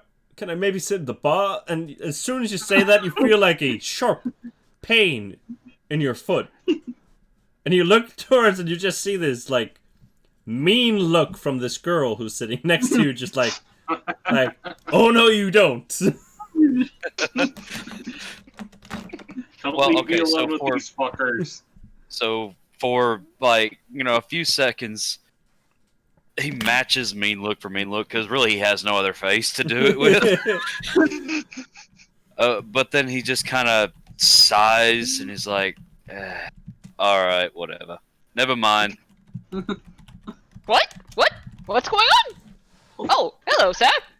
Are we ordering dinner now? The dinner menu will be here shortly, but if you want to eat... Oh, quite right. It's not quite time, is it? No, it is not. The waiter seems very confused right now. Seemingly got asked to come over here for nothing, and as he's leaving. As you're here. As you're here, good sir, this man seems to be having a problem with myself and my friends' conversation, being conversational in this room. Is this not a sociable room, sir? It is. So what seems to be the problem? He directs at the bespectacled man, and he says, I'm on the table here next to them, and I literally can't hear myself think over the man there at the table. They're being it's no problem. They were just being a little bit loud for my taste. I can move if there's anything. Well, I'm sorry. I'm sorry, good chap. I didn't mean to cause a fuss. I admit it got my feathers up a little. But I'm very sorry. I'll try to keep my voice down. I just get very passionate about my work, Oh. Arthur Ingold Morgan, AIM Toy Company. We aim for fun. No, Gives him a I've he gives you he like for a moment you see him kind of like he for a moment when you're like say that he goes what wait and he goes I know that brand. I bought one for my grandchild, a toy from your shop for my grandchild. Just that's wonderful. a year ago. Sir. Are you? That's wonderful. That's wonderful. Are you then the author? Are you also the owner? Why, yes, I am. Oh. Owner and proprietor. Oh, I did not. I've been in a few of your shops, and it's amazing quality of the toys that you make there. Thank you, sir. Thank you. If you wouldn't mind, I would actually love to hear how you got into the business. My grandchild really loves the toys that you make. Why, of course, I'd love to. You know, it's always good to encourage budding new talent and interest in any sort of business. I would love to have a conversation with you and about your grandson and grandchild and what they like and what they don't like and maybe how they found the toy. Did they enjoy it? I agree with you. It's really important that to engage others and especially encourage the young to seek out more education and entertainment. Just give me a moment here. I'm going to grab my books over here, and I'll be here. I'll move my chair over here for a moment. Of course, chap. So, G, while this is all happening, I know I typed it out, but I'll actually say it out. At some point, Vincent looks at the only other adult at the table, Malachi, and he just, as best as he can do, gives him the most pleading look that a stone-faced, massive man can give. Just like, please, just save me. Say anything. Do something. I'm so sorry. This is my character. Oh, no, it's great. Oh no, it's one. Bro, I'm doing that in character. Out of character, dude, I'm laughing a bunch. This is great. So this is how Vincent's responding. It's like, what have I gotten myself into? As far as Alaska is concerned, this is how all adults act. As far as Malachi is concerned, he is trying to educate Alaska that this is not how adults should act. And the best way to do that is to sit here in silence while Arthur just goes on and on and on. Yeah, so when you make eye contact with me, you just get like half a smirk out of Malachi and a small shake of the head. And I just sort of gesture in Alaska's direction with a small nod. Like, there's a story that comes out of that, just a series of nods and smiles of she'll learn. Alaska actually should be into this because she's getting free toys out of it. Like if she mooches up to Arthur, Arthur will shower her in toys. He loves children. Vincent, you get the sense from Malachi that you shall receive no aid from him. So with that, Vincent just does another heavy sigh, and he reaches into his pocket and pulls out a hold on, it's a. I was waiting for you to say like a sawed off or something like that. No, that comes later. He takes up his double-barrel shotgun from his pocket. But he pulls out a little silver case that has, well, honestly, it looks like a bent bullet hole in it. But it's a card case, and he opens up the case, and he starts sitting there and playing a little bit of solitaire with himself. While waiting on dinner menu and everything. So he just starts, messing with his cards, shuffling, and then starts playing some solitaire. All right. You're a purveyor of cards, my good man. That's wonderful. I know a few card tricks. I practiced a little magic. Are the cards marked? Nope. That's just regular cards. A little worn, a little used, but otherwise they just look like a standard. The most noticeable thing about the deck that he pulled out was literally the case.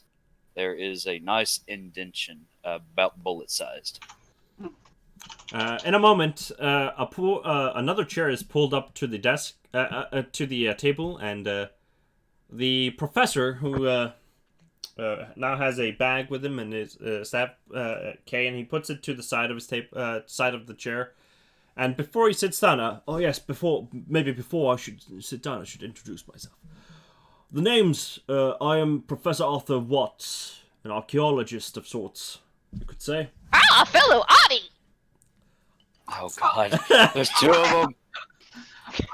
Alaska perks right up. Do I recognize the man? Oh, all right. Let's check whether or not you recognize him. I need to. No, I already have a character sheet open in front of me. I would say. I would say to know about this dude. Since he is a professor, just roll an education roll. I would assume that if you're educated enough, you would have heard about him.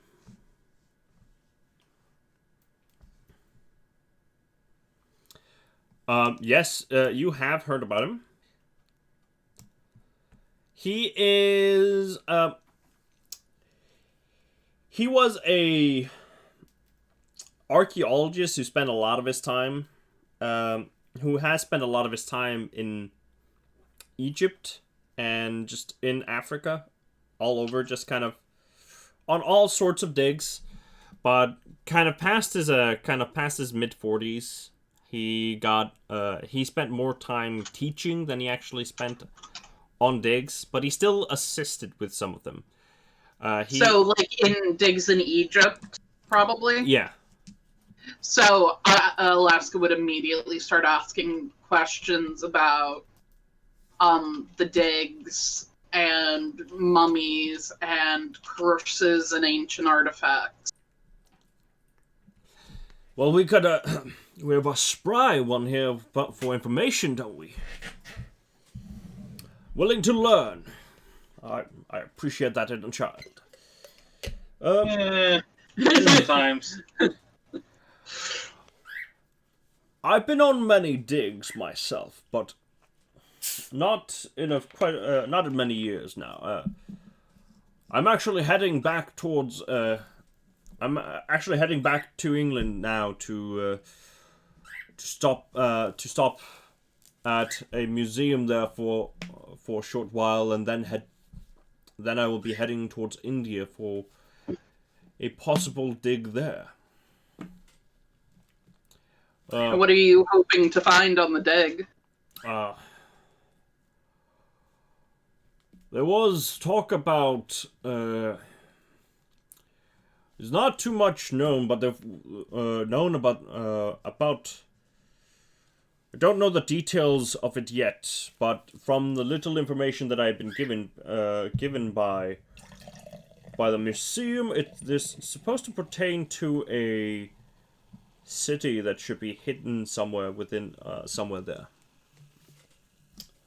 I don't have any. I don't have much more information than that about it. I just got documents yesterday and the summons, so I'm catching up, as one would say. How fascinating! I believe so, yes. It's going to be an interesting thing, and it will be my first dig in many years to go to. They wanted me specifically on it due to my expertise in the matter. And I've been affiliated with the museum for quite a while. Oh gosh, sounds just like one of those mystery stories. Yes. But that's not. It's not that interesting of a dig currently. I don't at least have anything interesting to say about it. That is. I understand. Have to keep everything hush hush. Arthur touches his nose. He kind of like gives a slight smile and says, "Yes, can't really speak out of turn currently since we don't know enough. Only thing we do know is that they found some evidence of there being a city there being a city in that area." I'm gonna have to keep to checking the papers then. You should definitely keep an eye out if you're interested in learning. Oh, of course, my good man. You can never stop learning. Never stop. Of course. That is very true. Learning only ceases when you stop learning. That's when you really stop growing. As a person, that is. I look at Malachi and say, we're not gonna, like, get newspapers while we're on the boat, are we? How will we learn the news? So, wonderful. Malachi just sort of puts his head in his hand for a second. It's like, it's okay to go a day without the newspaper, Alaska. Young miss, don't worry. I'm sure things like this take much longer than 10 days to settle. Vincent looks up. He's like, "Hey, yo, I'm all for learning and stuff, but I'm literally on vacation because I just got done learning. So I'm just gonna say that every now and then it's nice to take a breather and let your brain just relax." That's true, my boy. That's very important. Relaxation. Malachi Relaxation gives is both of you a death grin as he watches the expanding grin on Alaska's face. No. It's Don't not. give her Breaks. ideas. It's not good breaks to. encourage growing gray matter in your brain. It's not good to overtax the mind. Hey, I know something about taxes. Oh, you do, son. What? Yes, our friend Vincent here is an accountant, freshly graduated. Ah, there's a lot of Brilliant work. young man, brilliant. There should be a lot of work for you then.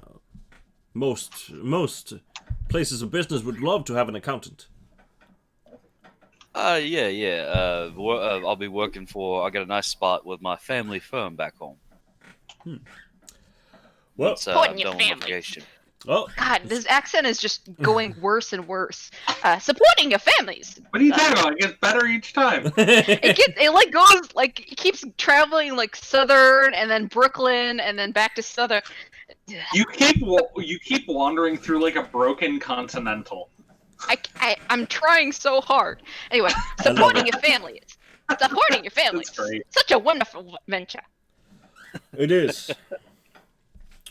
You should be proud of yourself, son. Especially if you're helping your family. Yeah, Right, family's that's the- everything to me.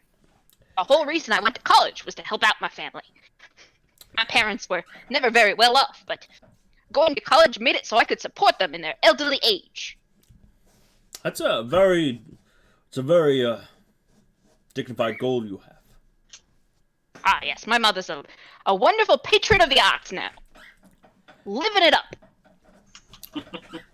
But Doesn't look a day over 71. yeah, Hey, I got a good mother too. It took me a minute to think of how old his parents would actually be if he's in his 40s. yeah, you And see like it. lifespans You in see, the 1800s. You see a chuckle, like a small smile appear on Arthur's face as he chuckles and just says, "Ah, so she's my age."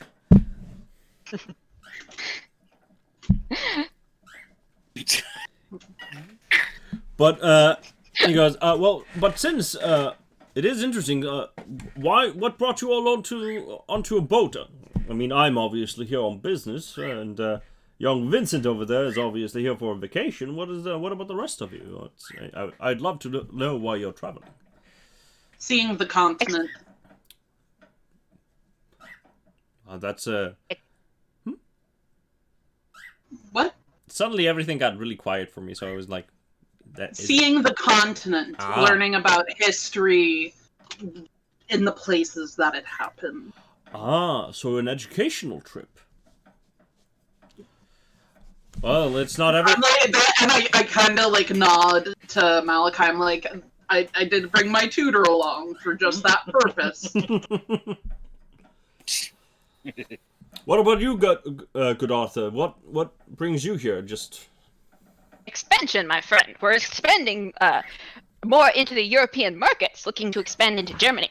oh, I really do hope that I'll see some of your wares then in back in England. Of course. That's the hope. If all goes well, we should be setting up a factory in Germany. I do hope that everything goes your way then. We have some samples actually. The business, a shipment to sell in Germany as examples, and we have some samples of some of the newest things. I would love to give you a present to take home to your grandson or granddaughter. I'm sorry, you've never did not specify, and I would not care to assume. Oh, it's my granddaughter. Ah, Caroline. well, we have plenty of toys for any age. I would. What about like toys for a 32-year-old? I say, looking at Malachi. And I turn to her and wink, and I say, "You're never too old for toys." She Damn just it, Michael. back. That is I heard that. What?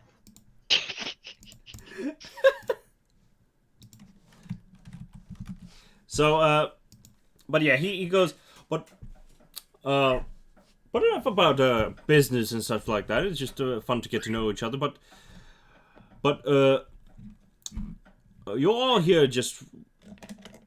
It's good fun to see that there are, especially like children like her, that willing to just go out and expand her mind in such a way. It's not often that we see young ladies like her getting the opportunity to educate herself. See, it really seemed like the times are changing, and I'm really proud of that development.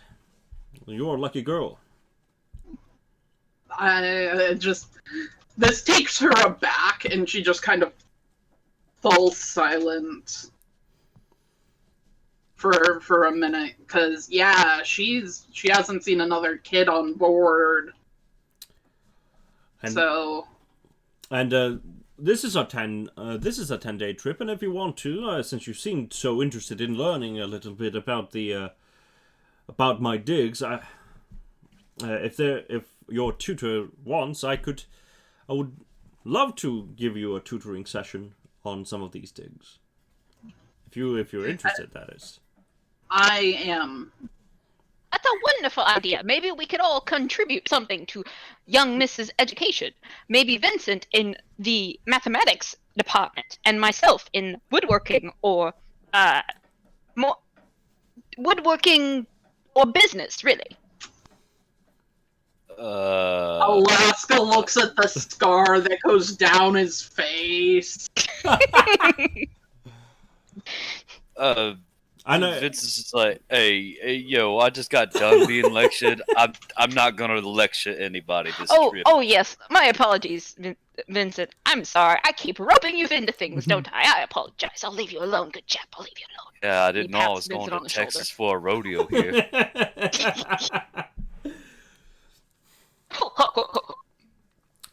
Well, Arthur also laughs like Santa. Oh my Vincent, God. if you Gives away toys. I was actually thinking, it's like, this guy's so like Santa, and then he like, Malachi's just like, it won't kill her, but I'd rather not. But I'm just gonna sit quietly. But I do have something that I could show you right now, if you're interested, young Miss Alaska Bell. She leans forward. He opens up his bag and takes out the journal that Arthur saw, because there are two Arthurs at the table, Arthur Watts and Arthur Ingold Morgan. He takes it up, and you can see it's just a plain leather journal, and he opens it up and flips through it, and kind of turns it around, and you can see very interesting drawings in it, symbols, all sorts of symbols, and since you do have a little bit of an interest in these archaeological, Alaska has some interest in archaeological things. Wow, brain farted so bad. You don't know what these symbols mean per se, but you know that you have seen you've seen them in museums, in a museum around in the Egyptian sections, essentially, on some of the kind of on some of the kind of samples of wall, may have been a piece of like a coffin or something like that. These are hieroglyphs, which I'm assuming Malachi would very quickly notice. And he kind of shows you, these were from this was from a dig that I did not take part in myself, but I was one of the researching teams on it once it was sent back. And he kind of flips through it a few times, showing, like, kind of, like, flipping a few pages and showing you kind of these pictures, all sorts of pictures that he's drawn from digs, and from artifacts that he's seen. Some of them are, like, these kind of jewels, like, interesting kind of looking jewels. And he explains that some of these are, like, his, like, you can see maybe two images of them drawn kind of next to each other.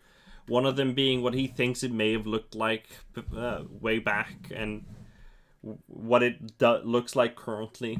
And he just kind of flips through it and shows you a few pages of these, like, drawings of artifacts. And look at those pigments. You can notice that, like, this book has, like, there are, like, all sorts of notes in them. There are, like, essentially, like, paper clips holding, like, 2 or 3 extra notes on, like, every other page at least. This book is, like, it looks like it's supposed to be, like, pretty thin, but it looks very, like, thick, just because of all the extra crap that he's put into it. Like, all of the extra loose papers and stuff like that. And you can see that when he's opening and showing you things in the book, he's making sure that things don't fall out of it as he's doing it. And yeah, it's a very interesting thing to see, at least from your perspective, Alaska, since it's just you. These are very detailed images. Like, it's very well drawn. It's like not artistic in any way, but very, like, good like technical pictures that get, like, every detail of the image down to, like, to the, like, even of the smallest detail.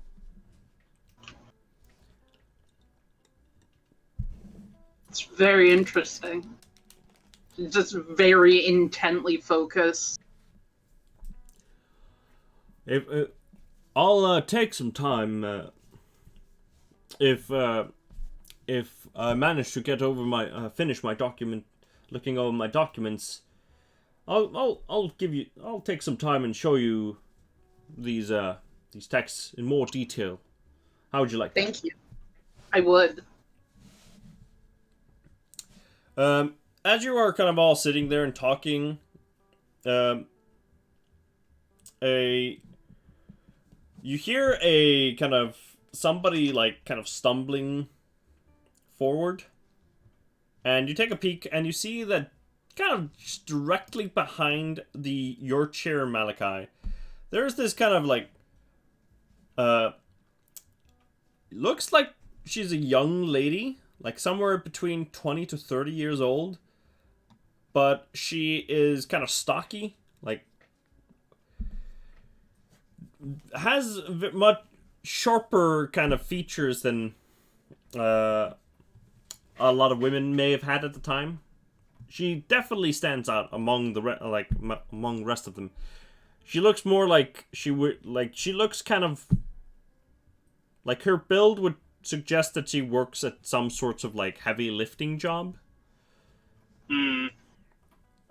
And as you turn around and she says, "Excuse me, but I didn't want to intrude, but I did hear you all talk about some very interesting things about them digs over the seas. I was trying to find the right time to drop into the conversation. It's not every day that you get time to meet a professor of such esteem, Mr. Watts. I've watched a lot of the work that you've done. So just wanted to just want to say that appreciate all that you've done for the education for education for the children's and our history. How old does she look? She looks closer to 30, like maybe 28, 29. But she looks kind of rough, like her looks are rough. Pretty stocky. So she ugly AF? I don't know how else you turn her looks are rough. Have you, like, alright, she looks, I feel like this would be a weirdly controversial thing, but have you seen Abby from Last of Us 2? No. Alright, goddamn. Yes. Alright, kind of like that. She's kind of, like, strongly... She's built like a brick shit house. Yeah, essentially. She looks like she's been at the gym 8 days a week. Well, yeah, but like when you say rough, is she like dirty? Like, what do you mean? No, I would say that she's like not necessarily dirty, but not like probably callous fingers. yeah, like callous fingers. Like she's so she just looks like she's a worker. Yeah, she looks like she looks like she laborer. looks like she works in some heavy lifting kind of like you could like she would. You would think that you would fit well, like, in any sorts of job, like, probably, like, either working at the docks or working in a factory. She would probably, like, fit very well in that.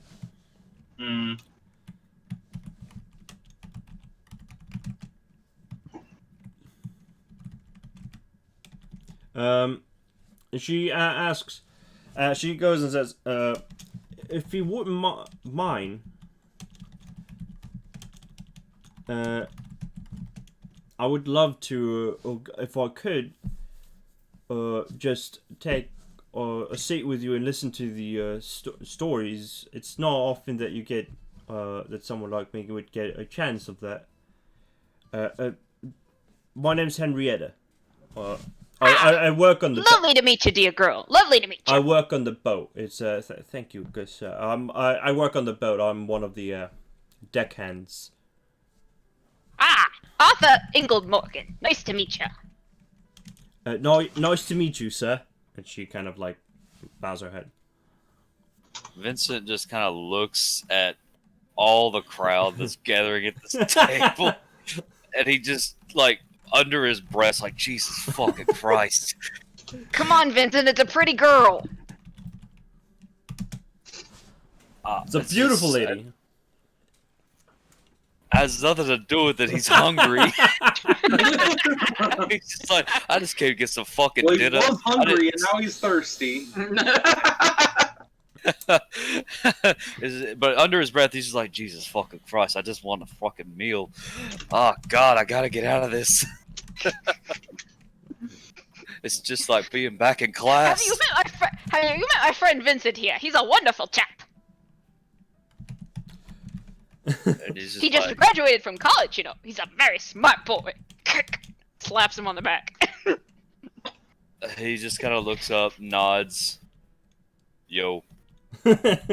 Yo. Nice to meet you. Vincent, was it? And she puts out her hand. She looks almost as big as you. Hey, yeah, Vincent. Nice to meet you. It's good to meet you. Good to meet you.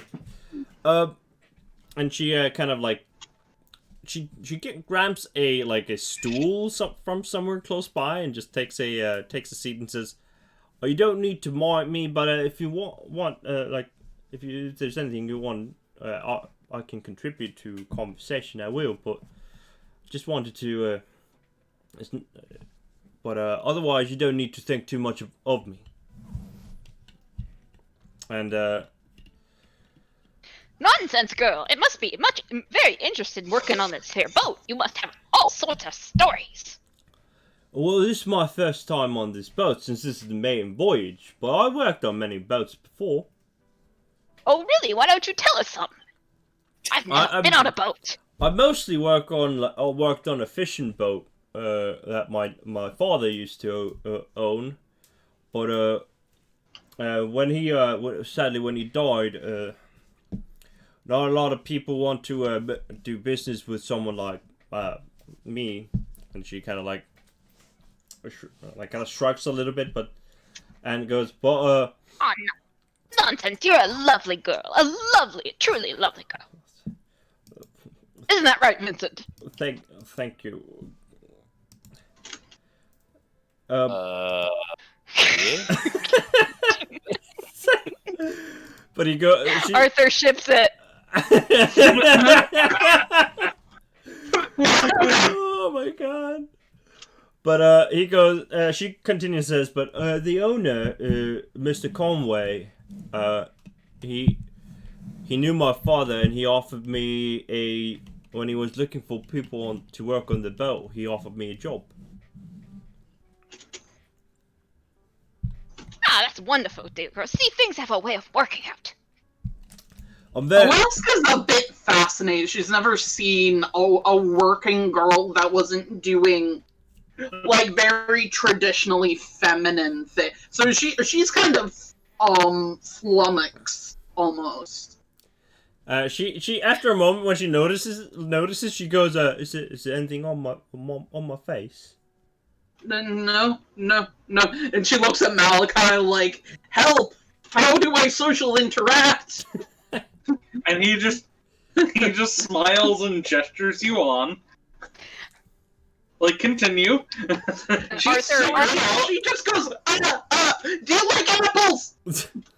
And then she looks very embarrassed that was the best thing that she could come up with. Malachi looks slightly embarrassed that was the best that she could come up with. Arthur interrupts. This is young Miss Alaska Bell, and this is her tutor here, Malachi. It's nice to meet the two of you. Zillman, Malachi Zillman. Pretend I did not forget your name, please. That was out of character. I'm sorry, I forgot. Like Arthur wouldn't have forgot, but Zia forgot. She kind of like awkwardly kind of scratches her neck as she goes and says, "Nice to meet you. I'm Henrietta. Henrietta Young. Working on the boat. That's all there is to know about me. I'm a deckhand. But actually, an interesting story. Since you talked about it, there was a lot of stories about all sorts of kind of spooky boat stories. And I thought it would be kind of thought it's just fun because I heard many, like there's so many of these the ocean liners that are now being made for some sorts of to kind of take a lot of passengers on, and you should hear the murmurs that a lot of the people kind of that are a little more superstitious talking about. Oh, I'd be very interested to hear about that. But is it something that Miss Alaska should hear? She's only a child, you know. We wouldn't want to scare her. I look askance at Alaska like, you gonna put up with that shit? Oh, Alaska's so mad. I am an adolescent. I'm sorry, dear girl. I do not mean to offend you. I suppose I'm a little out of touch with how boys and girls mature these days, you know.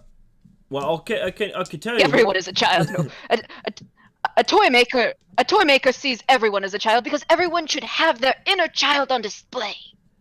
Well, I can tell you one story that I heard a lot about, because my father was around at the time when it was kind of going on about give or take. There was a ship called the SS Voyage about 20 or so years ago. That was it was a kind of an ocean liner, just mostly made for transportation of goods, but during kind of the last years before it was decommissioned, it used to transport people. Also, like kind of starting its way as a cruise ship as a sort.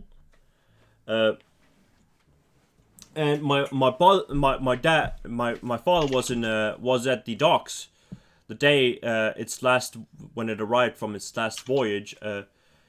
From what he told me is that the ship arrived back in Harbour with no single living man on board. Nobody was on board. It was just stranded, just left alone. And Alaska's like. Can I roll like a history or a maybe an education? I would say that this would be a kind of a. I would say this would be obscure history. So, at least for unless Alaska is specifically looking up like newspaper things about things that happened 10 years ago, I would say that this would be a hard success thing at least. I am 1 point from a hard success. Can you give it to me? You can use a luck point. Shush! I didn't want to use another luck point. Fine. I'll use 1 luck point. Do it. Alaska, don't try and get handouts for your rolls. You know better. You've heard about, like, you kind of, you get bored a lot while Malachi's trying to teach you, and sometimes you go and you like to spend some time looking up, like, strange articles in newspapers, and you remember coming across an old piece in an old article in it's maybe from a newspaper about 5 or 6 years ago that kind of like not about the actual like event, more like remembering the ship and kind of going very vaguely into what happened, but you recognize the name of the SS Voyage, and while you didn't know exactly what happened to it, it was decommissioned due to some sorts of accident that happened on board.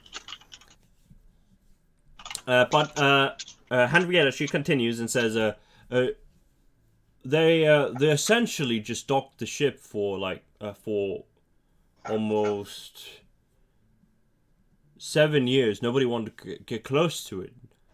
And the man that used to own it, nobody knew what happened to him. So the ship was just sitting there in the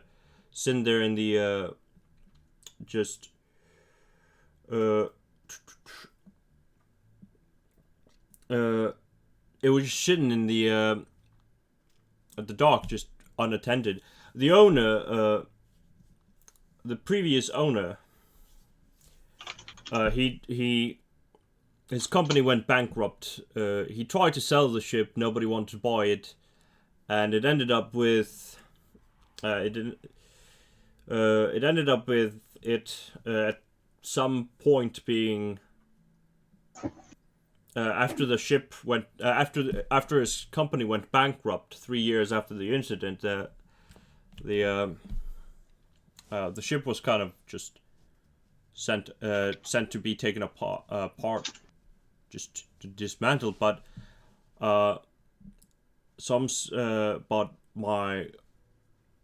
my father and the other dock workers that were around at that time just say that the ship one day when they went into the to where the ship is usually kept, docked, it was just gone. How does the ship just disappear? That's what my dad wanted to know, but but I never found out. Just somebody probably bought the ship and took it, or someone stole it. It could have been anything, really.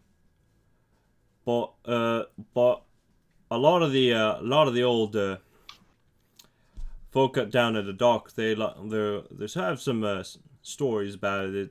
Kind of hearsay stories that are just essentially just that beware of the ship that takes away those that sail on it. It was an interesting story when my dad told me it, because he was there when it happened.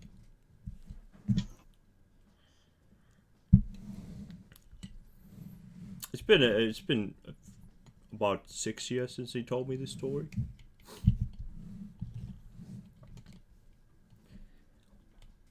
Well, just, working on this ship kind of reminded me of it. In what way? Just because it's a ocean liner like the ship in the story.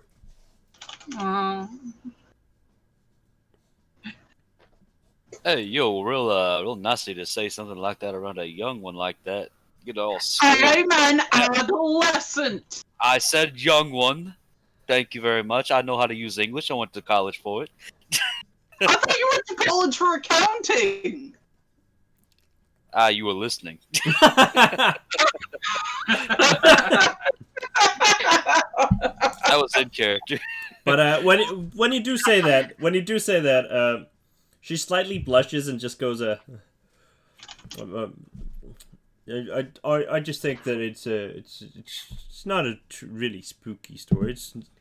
I don't really believe in the hocus pocus of the thing, but I just think it was stolen, the ship. But most of the dock workers wanted to think otherwise. Now, Vincent, young Miss Alaska did say she was up for the story. She did say that she wanted to hear it. From what I do. Whatever. I think it was a wonderful Bunch of story. A bit hocus spooky. pocus, Bit urban spooky legend for my taste. bullshit. Wonderful.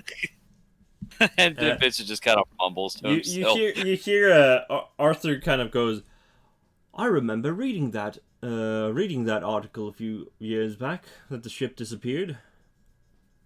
It was supposed to be, it was a ship made out of an iron hull and used a steam engine.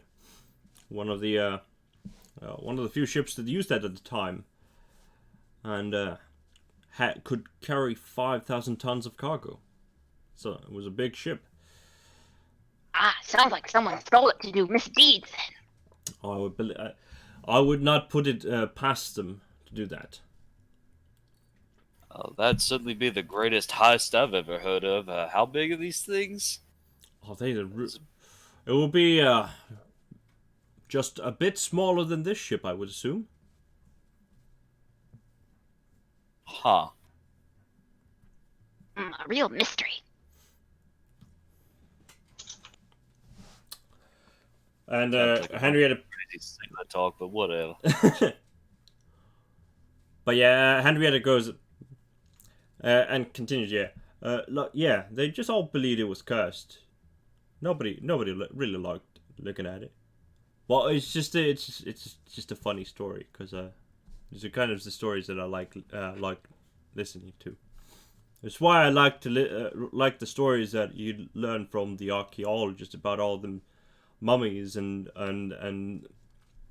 tombs and stuff, because they have a lot of interesting stories to them. They're kind of spooky. And she's kind of twiddling her thumbs as she said that. Seems very she gives a very introverted like vibe off her.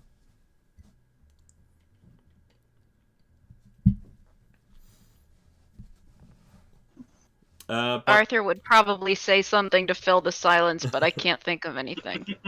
So just insert more inane prattling. So unless there is anything specifically else, you kind of like the topics begin to vary. Like you drift between different topics until dinner time arrives, and with like much glee, Vincent receives his dinner. And because he's really hungry, as he has expressed. And as you all take a moment and you eat, and you kind of continue chatting about when the food arrives. Henrietta will kind of excuse herself and go, essentially just saying that her break is over and she goes back to work. And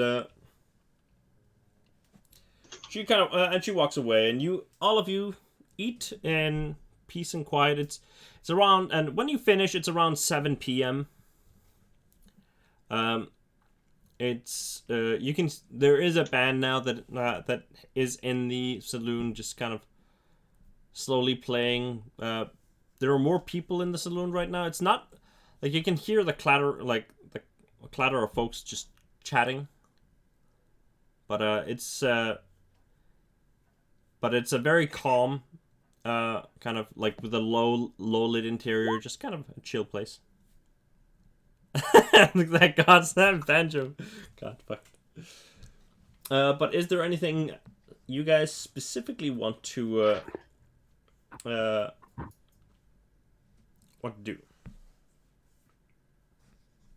I mean, I can't think of anything. Arthur's just probably prattling on about the quality of the food and stuff. All right. Malachi is just taking mental notes for the extra lessons later on how not to behave in public. Hey, I will tell you, he has meticulous, wonderful eating habits. His manners are impeccable. It's just his mouth. He doesn't know how to shut up. As you finish your dinner, Professor Watts kind of stands up and says, "Well, this has been wonderful, but I need to head to my room. I'm gonna try to get a little bit more research in before the day ends. I wish you all a good evening, and thank you." Of course, my man, of course. And Arthur shakes his hand and says, always nice to meet a fellow Arthur. And as he takes his hand and says, "It was a pleasure to meet you, Arthur." And he kind of puts his bowler hat on and kind of nods and says, "Evening to you all," and he walks off. And as he's walking off, all of you kind of like sipping on drinks and just having a nice evening. Vincent, you suddenly feel like the alcohol is kicking in a little bit. Like, you haven't been drinking a lot, but you feel the alcohol kind of slightly kick in. Like, you get a little slightly dizzy. I got myself a nice buzz. I have a nice meal done. I'm going to politely excuse myself and go have myself a smoke out on the decks. As you kind of start to like stand up and go, begin to speak, you feel like the sudden wave of dizziness take over you, and you kind of like drop back into your seat, trying to kind of like focus for a moment. My goodness, man, are you all right? Your attention kind of drifts, and you can hear Arthur, but it's a little bit like kind of distorted. It's hard to hear. Well, it's kind of like you're listening through through a glass. Oh, it's hard to hear him, thank God. wait. And I'm sitting there mumbling stuff. The words I'm saying, I don't know if they're probably coming out in a mumble, but he's like, "Oh, I've never been hit this hard by just 3 drinks before. What the hell?" Arthur, as your worry for young Vincent keeps like just kind of starts to kind of become the focus of your mind, suddenly you like it feels like you kind of bite your tongue, and you feel like this wave of kind of dizziness grabs you, and you just for a moment kind of reel back, like, it's like the most intense. Was it most intense migraine that you've ever had? Nah. my head? Was it the fish?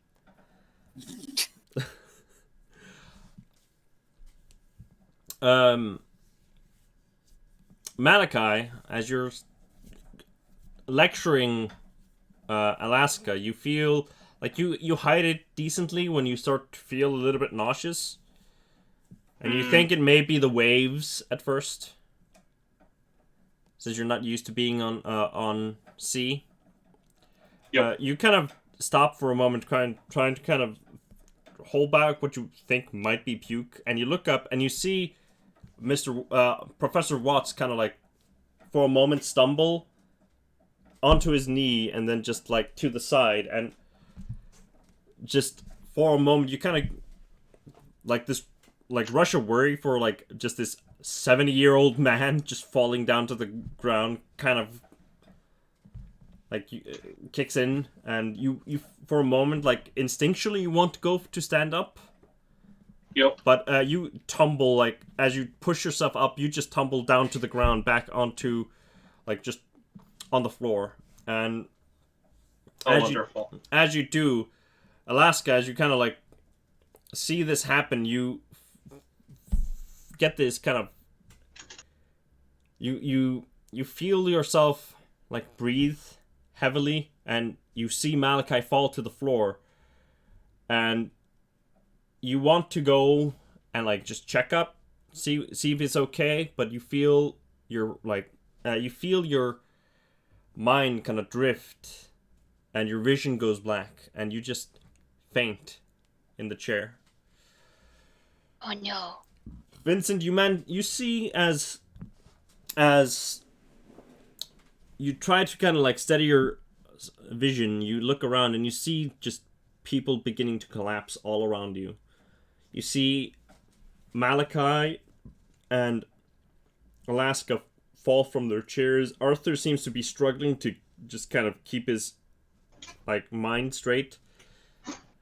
And Arthur's head is just going like around in a circle. yeah, and it doesn't take a long moment until you see just Arthur kind of like lean down onto the table and just knocked out. And as a kind of last stroke, kind of like trying to figure out what's going on, you kind of turn around, take a step up, attempting to kind of like see if anybody's like try to grab like somebody for help, but you notice now that just everyone in the room has fallen down to the ground. And there's, Oh yeah, I'm fighting it too. yeah, and as you're kind of mumbling to yourself, like you feel your vision fading, and you just go, "Oh hell!" and you just drop down. And that's where we're gonna end the session. Aww. We've been drugged. I think it was Vincent. Think it was Vincent? Vincent, you are the culprit. I mean, Oh yeah, sure. The guy trying to keep to himself, escape from the adolescent, escape from the Jabberjaw. I think it was Alaska. I could definitely, yeah. I could definitely Yeah, that see it makes be sense. Alaska. Or Malachi trying to escape from Alaska. Trying to escape from all of you.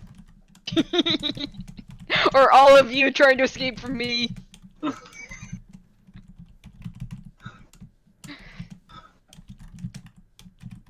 I'm so pleased with how Arthur came out. He's so much worse than I ever imagined.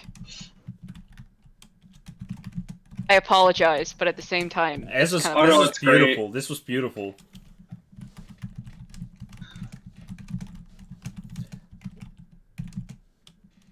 So, Oh, just as a like a very quick, just kind of after the session check here. So, Michael and Brianna went through, like when we tried to do this the first time, they went through. Well, I can't say the same thing because, you know, now we have 2 extra people and things were incredibly different. Right. Oh, But I wanted to see. I wanted to quickly ask Kellen and Zia. Are you looking forward to now figuring out what interesting things are going to be happening from now? yeah, I'm mad. I want to know who drugged me. I mean, Arthur isn't mad, but I am. Did I get you guys Pissed invested? off. I'm gonna kick some ass. Did I get you? Dare you poison Arthur? Did I get you guys invested in figuring out what the fuck just happened to you guys? yep. Because that's all that matters to me. Gotta kick some ass. They attacked my cinnamon roll. Who sprinkled my cinnamon roll with chlorine? Vincent's only like, man, I just got on this vacation. I hadn't even had a chance to start already. I feel I'm so knocked bad out. for Vincent. He was the first one that got inflicted with Arthur. And Arthur's a disease. He will attach to you and just try his best to make your life as good as possible, while never realizing that all you want is to get away. So what do you, just as a quick thought, what do you think about your characters currently? Just your just how they're coming out. Like this is the first I'm having a lot of fun. I like just trying to be the morality bucket. I'm enjoying seeing kind of the Arthur just kind of slowly infect everyone, and they're all just kind of just pleading with their eyes to get out of the situation. Yeah, I love Malachi just like watching everyone suffer gleefully. It was so fun when Professor Arthur came and we had two Arthurs at the table, and I realized that as he walked up, as he introduced himself, like, oh wait, there are two Arthurs at this table. It's gonna get really confusing when I just reference Arthur. But I'm very happy with this, and we will be continuing the next session of It's Time We All Slept on. It should be on. It should be on the 18th. Should be the next session, and I managed to finish the intro just before the end here. I thought it would be a great way of kind of ending. Would be just is the intro now the outro? It's gonna be the outro just for this specific, just once. It's gonna be the actual intro every other time. But so just before we call it for tonight, I'm gonna say thank you for you guys, and thank you for everyone that dropped by to watch.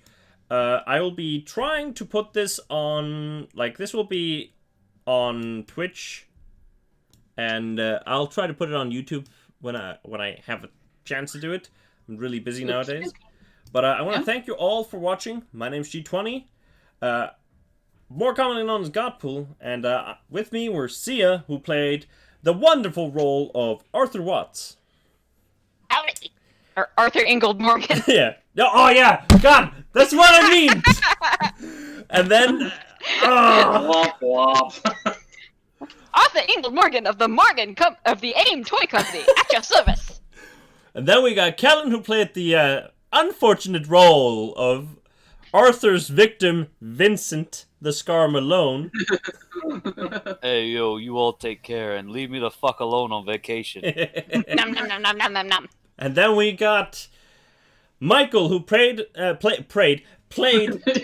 There was some praying in there. Prayed Malachi, Book 3, Verse 5.